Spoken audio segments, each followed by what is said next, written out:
So you can fix WhatsApp verification code not receiving.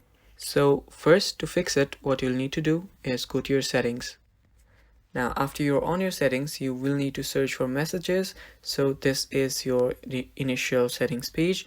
Just scroll down and you will find messages right here.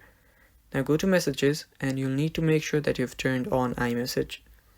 After you've turned it on, go to the notifications and turn your notification on.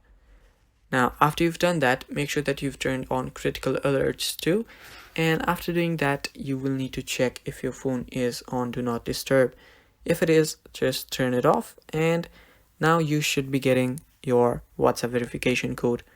So yeah, that is basically it. Now you should not have any problem getting the verification code. So this is from your side. But if you're still not getting the verification code, there might be a problem in WhatsApp servers itself, and you might want to try it again after a few times. So yeah, that is basically it, guys. Thank you for watching. That is all for the video. Stay tuned for more, and bye.